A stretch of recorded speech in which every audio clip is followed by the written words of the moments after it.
Suite des leçons, pour comprendre l'arabe et introduire la grammaire, nous avons l'homme.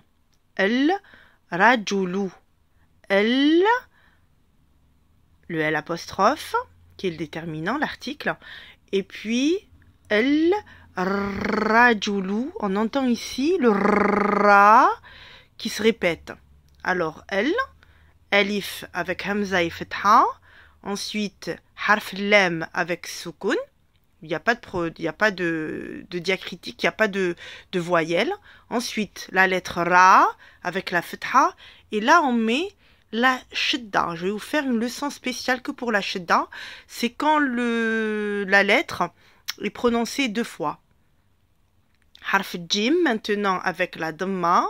Jou et lou. On va mettre la lettre lem.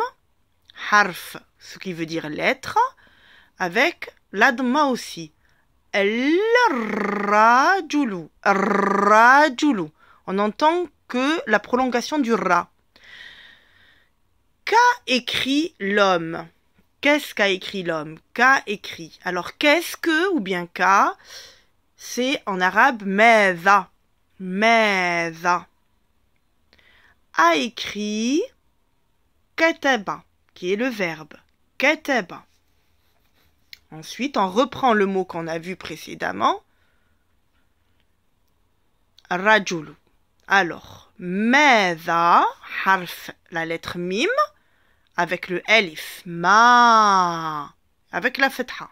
Ensuite, la lettre zel, avec un point par-dessus, la fetha et le elif. Meza. Ça se prononce meza. Ka, harf al-kef avec la fetha, ta avec la fetha et ba avec la fetha. Meza, meza, on fait sortir la langue de la bouche. Meza, kataba. Et on reprend ce qu'on a vu auparavant. El rajulu, donc elif avec la hamza et la fetha, lem avec la soukoun, ra avec la shidda parce que la lettre est doublée, fetha, jim avec la dhamma et lem avec dhamma, rajulu. Et nous avons le point d'interrogation. Alors là, il faut faire attention. Le point d'interrogation, on l'écrit à l'envers quand c'est en arabe. Vous voyez là, je l'écris quand c'est pour la langue française, quand on écrit de gauche à droite, mais quand on écrit de droite à gauche, ben voilà la forme qu'il prend. On le met à l'envers. Mada kataba ar-rajulu. Qu'a écrit l'homme? Qu'est-ce qu'il a écrit? Mada, c'est qu'est-ce que? Qu'est-ce que? Qu'a ou bien qu'est-ce que? Qu'est-ce qu'a écrit l'homme ou qu'a écrit l'homme? D'accord? Mada, c'est pour poser une question. On va y répondre. Hein? Mada. Moi, je le prononce plusieurs fois pour que vous puissiez aussi répéter après moi. Mada kataba ar-rajulu. On va répondre par une phrase. El-rajulu. Alif hamza, lem, soukoun, ra, doublé. Donc, il y a la shidda avec la fetha. Jim, dhamma, lem, dhamma. El-rajulu. Kataba. Kataba. Kaf fetha, ta fetha et ba fetha. Donc l'homme, vous savez que rajulu maintenant veut dire l'homme. Kataba a écrit. Donc l'homme a écrit. On avait vu dans la leçon numéro 1 ou 2. El-kitab. El-kitabu. D'accord? Donc rajulu. Kataba el-kitabu, l'homme a écrit un livre. Ar-rajul, c'est le sujet. Kataba, c'est le verbe. Ou le kitab, c'est le complément du verbe. Alors, un sujet, le sujet, en arabe, c'est l-fa'il. L-fa'il, si on le traduit, ça veut dire celui qui fait l'action. Le sujet,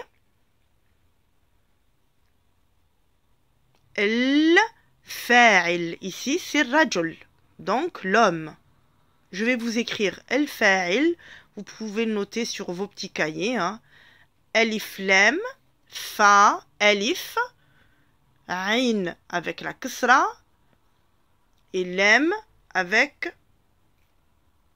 damma. Le fa'ilou. Ici j'ai mis soukoun, le fa'il. Maintenant le verbe, c'est le fi'l, c'est l'action. Ce qui veut dire action. Le fi'l veut dire action. El fi'l, d'accord? El fa'il et el fi'l, sujet, verbe. Voilà, je le rapproche. El fa'il, qui est sujet. El fi'l veut dire verbe. El fa'il veut dire celui qui fait l'action. Et le fi'l veut dire action. L'action en elle-même. Ensuite, nous avons le katibou qui est le complément. On verra plus tard.